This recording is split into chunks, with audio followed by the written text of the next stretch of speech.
Bismillah, Assalamualaikum warahmatullahi wabarakatuh. Perkenalkan kami dari kelompok 5, kelas R001, Universitas Jambi, program studi pendidikan bahasa Arab, dengan anggota Nur Nadia Fairuz I1A220025, Talita Nadira Sania I1A220003, dan Hera Kurnia I1A220039, dengan dosen Bu Eva Iryani, SPDI MPDI. Mata kuliah Masyarakat dan Kebudayaan Indonesia. Puji syukur kami panjatkan kepada Allah Subhanahu wa taala karena berkat rahmat dan karunia-Nya lah kami dapat menyelesaikan tugas ini. Jika ada kesalahan dalam pembuatan tugas ini, kami mengharapkan kritik dan saran dari teman-teman sekalian. Baiklah, langsung saja ke materi kami dengan judul Pandangan Hidup dan Identitas Etnik.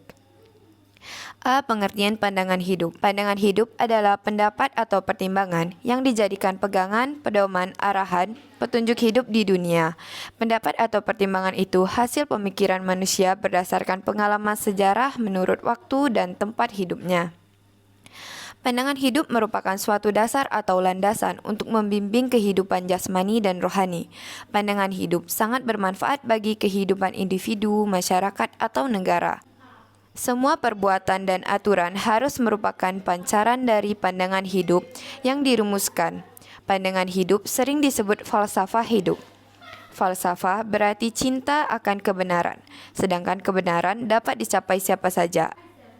Inilah yang mengakibatkan pandangan hidup itu perlu dimiliki oleh semua orang dan semua golongan. B. Tipe-tipe pandangan hidup. Pandangan hidup memiliki 3 tipe, yaitu 1. Pandangan hidup umum, 2. Pandangan hidup negatif, 3. Pandangan hidup positif. C. Faktor-faktor yang mempengaruhi pandangan hidup. Secara umum, ada 2 faktor yang mempengaruhi pandangan hidup, yaitu kejiwaan dan situasi hidup. 1. Bila situasi hidup pribadi baik, maka baik juga pandangan hidupnya. Sebagai contoh, yang sehat akan berpandangan hidup lebih baik dari orang yang sakit-sakitan. Orang kaya, apalagi sehat dan kuat, memandang kehidupan lebih berarti daripada orang yang didera kemiskinan dan sakit-sakitan. Yang pasti, si kaya punya harapan lebih besar ketimbang si miskin yang sakit-sakitan.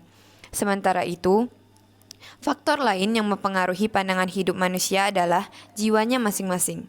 Situasi jiwa akan berperan sangat besar terhadap pandangan hidupnya. Sehingga jika ada 2 orang yang menghadapi situasi yang sama, baik itu penderitaan maupun kebahagiaan, akan bereaksi secara berkelainan di situasi yang sedang terjadi tersebut. D. Pengertian pandangan hidup sebagai bangunan konsep cita-cita, kebajikan, dan keyakinan. 1. Pandangan hidup sebagai bangunan konsep. 2. Pandangan hidup sebagai cita-cita. 3. Pandangan hidup sebagai kebajikan. 4. Pandangan hidup sebagai keyakinan. Keyakinan yang menjadi dasar pandangan hidup berasal dari akal atau kekuasaan. Tuhan, menurut Prof. Dr. Harun Nasution, ada 3 aliran filsafat. Yang pertama, aliran naturalisme. Yang kedua, aliran intelektualisme. Yang ketiga, aliran gabungan. E. Langkah-langkah berpandangan hidup yang baik. Manusia mempunyai pandangan hidup walaupun bagaimanapun bentuknya. Bagaimana kita memperlakukan pandangan hidup itu tergantung pada orang-orang yang bersangkutan. Ada yang memperlakukan pandangan hidup itu sebagai sarana mencapai tujuan, ada pula yang memperlakukan sebagai penimbul kesejahteraan, ketentraman, dan sebagaimana. Akan tetapi, yang terpenting, kita seharusnya mempunyai langkah-langkah berpandangan hidup. Karena hanya dengan mempunyai langkah-langkah itulah kita dapat memperlakukan pandangan hidup sebagai sarana mencapai tujuan dan cita-cita yang dengan baik. Adapun langkah-langkah itu sebagai berikut.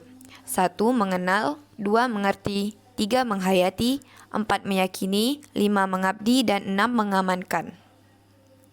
Opini. Pandangan hidup hanya merupakan suatu idealisme yang mengikuti kebiasaan berpikir di dalam masyarakat. Pandangan hidup dalam kehidupan manusia merupakan sesuatu yang bersifat kodrati yang sudah ada dalam diri manusia sejak manusia menggunakan akal pikirannya. Sumber pandangan hidup manusia bersumber dari berbagai hal dan sebab yang membuatnya harus mempunyai pandangan hidup sebagai dasar menjalani hidup dan cita-citanya. Oleh karena itu, kita harus mempunyai suatu pandangan hidup yang baik agar kita tidak menyusahkan orang lain karena pandangan hidup kita yang berbeda dengan orang lain. F. Pengertian identitas dan macam-macam identitas. Pengertian identitas nasional adalah suatu jati diri dari suatu bangsa. Kata identitas berasal dari identity, yang berarti ciri-ciri, tanda-tanda, ciri khas, jati diri pada perorangan atau suatu kelompok tertentu yang bisa membedakannya dengan orang lain atau kelompok yang lain. Berikut adalah beberapa bentuk identitas. 1. Identitas seksual. 2. Identitas gender. 3. Identitas pribadi. 4. Identitas agama. Dan 5. Identitas nasional. G. Penjelasan tentang identitas etnik.